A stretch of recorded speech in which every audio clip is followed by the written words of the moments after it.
Hi everybody, welcome back to TechTube. I hope you all are doing great.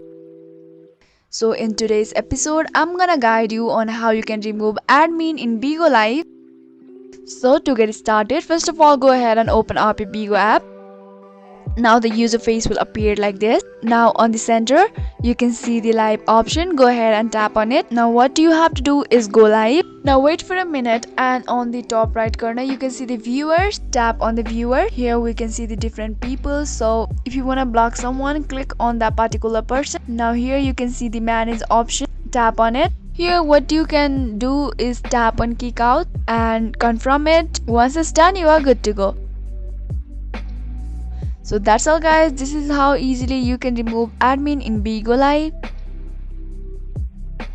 So if you found the video to be helpful and informative, go ahead and subscribe to our channel and also press the notification bell for more updates.